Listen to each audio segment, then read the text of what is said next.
So good morning people, this video is gonna be about how to adjust the chain correctly. As you can see, the chain has been cleaned, well, almost clean, and it has been lubed as well. Now the user manual recommends, it's on page 88, and it recommends 25 to 30 mm of slack. Now these are the tools I'll be using. So I've just added this 12 mm one extra, and then there's the 24 mm ring spanner that is again provided by the Royan Enfield.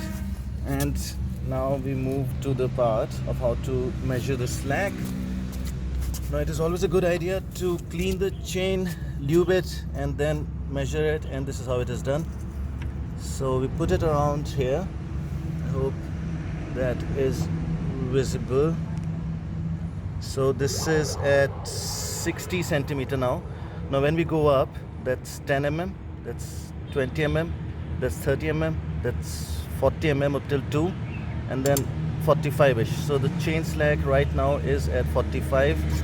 Now if the chain slack goes beyond that, your gear shifts are gonna be a bit harder and clunky, noisy, so it's always a good idea. Now once we have tightened it, we should be somewhere around 5 to 6, that's 10 to 4, then 3, so this much, that is it. Now before we do that, just get a marker which would be the chain length and rotate the chain completely and see if you're getting the exact reading at all the spots, because it can happen that at one point it is too much of slack and one point it is tight. Though this is a newish chain, so that would not happen, but once the chain gets old, once it accumulates a lot of kilometers, that starts to happen. That is also the time when the chain should be changed. But to measure it, we'll go, okay, so at this point it's a lot more. You can see it's at 6.5, then again going all the way up. See how loose it is. It's almost 50 mm in this position. Now is it tight at one spot? Let's see. Now again coming up around 50. How? 6, 5, 4, 3, 2, and going beyond 1. Yeah, so this is at about 50. It will drop from here as well if it is too loose as it has from this point. Now you have to tighten the chain from the tightest spot, so we'll find the tightest spot. Again, this is coming about 50, again coming about 50, again 50, looking for the tightest spot. No, again a bit loose. It's almost getting the same reading everywhere, so that, okay, it's a bit loose from here. Yeah, about 55ish. So yeah, let's keep this marker here, and we'll move to loosening the rear axle. And here we go, 24 mm one going down. Yeah, that's opened up nicely. Don't have to loosen it entirely, don't have to take it out, just slightly. Yeah, this should do. Now for the next bit, we would be using these two 12 mm spanners, and I'll show you why I use two spanners for this. So I'll just hold the inner one in place with one, and then take the outer one completely out. Yeah, like this. Here we go. Okay, this is a bit tight, but anyways. And we'll do the same thing on the other side. I'll tell you why I do it like this. Same thing. Again, holding the inner one in place and completely taking out the outer one. Here we go. Okay, it's a bit tight on the end because of the dirt muck accumulation, but anyways. Now we can let go of the inner one. That's not gonna move. Oh, this is too tight. Anyways, now why we have done this is so that we can check for wheel alignment. Now please be aware that there is some taper in this, so we still measure it like this. So this is, as you can see, this is 14 mm, and this is on the flat side. Now we'll check the same here as well, and this is again coming up around 14 mm. So yeah, that is aligned. If the case was that it was not the same on both sides, then we would have to just first align them by tightening this one. How we do that? I don't have to do it, but I'm just showing you by tightening one and going down to align it. But that is not required, and that is why the wheel goes right and left, and that is what usually the local mechanics are used to doing. So in this case we don't have to adjust it, we'll just move to tightening it. Now to tighten it, just do it bit at a time. I would say go about 45 degree. Yeah, so here to here is 90, so this would be halfway, that's 45. Now the same right away we do here. So if say okay, so this was 90, this would be 45ish. Now again we check, does it do anything? It should not. No, again little bit extra. Now again going back to this side and again moving it 45 degrees. That should do it. Then again on this side 45. If it's too loose, you can straight away do a 90. Now that is tightening up a bit, another 45, and then we'll check with the scale of how it has gone. Here we go. That's creaking. That's okay. And then again 45 degrees up. So quarter of a movement, you can say. Yeah. Now let's see what the chain is saying. Where's the ruler? Let's see now.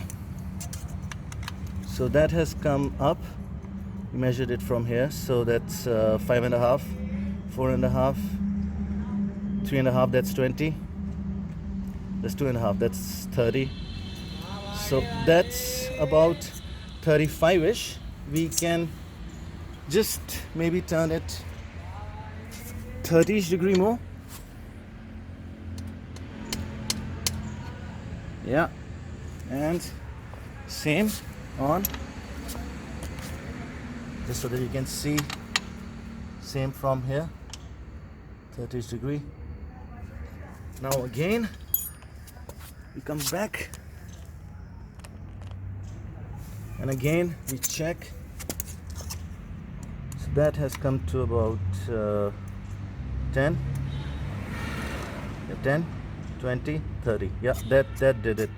But before we decide that this is it, again check at various locations. If this is tight at one spot, 10, 20, 30. Yeah, 30s. I think we're gonna get the same reading. 10, 20, 30. Yeah, 10, 20, 30. Yeah, perfect. Yeah, chain has good life left. 10, 20. Here it is coming at 25, so a bit tight, but it's still within spec. So that's the idea. At that spot it was a bit tight. Again 10, 20, 25. Okay, we're getting at 25 now.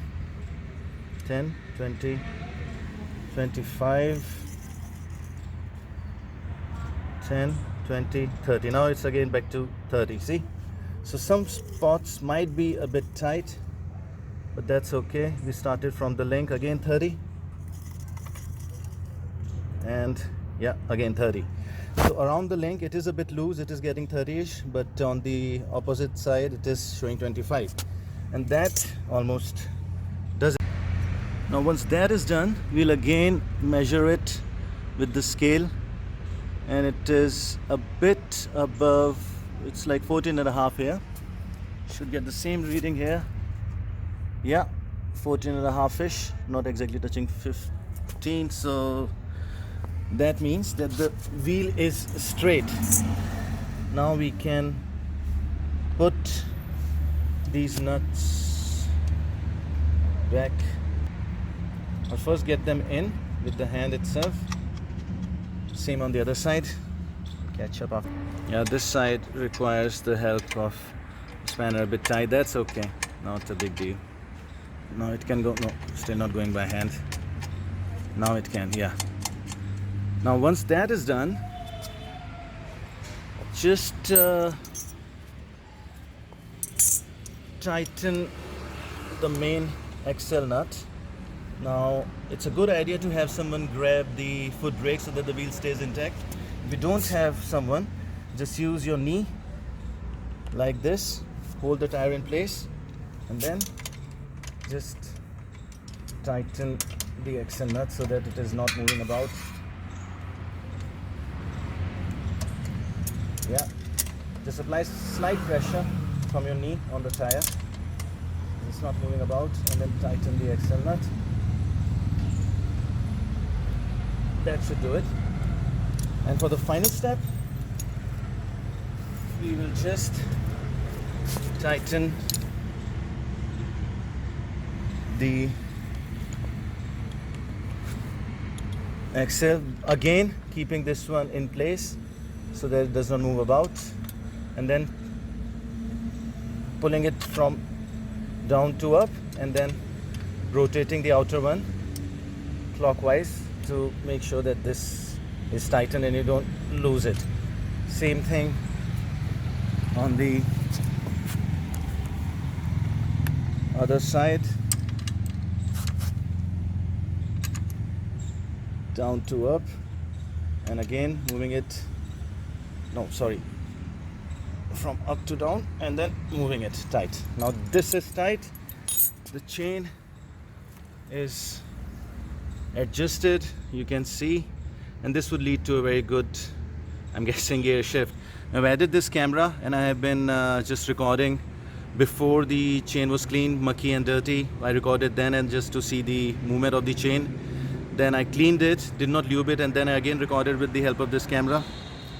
And then I lubed it and recorded it, and now I'm going to adjust it, and it is lubed and I'm going to record it so that you can see the movement that the chain, how the chain moves about when it is loose, when it is dirty, and how smooth the gear shifts can get. So I'll record it, I'll post that in the other video. If you want to ask any questions about this, just let me know. Now there is one thing though, some people recommend that you should check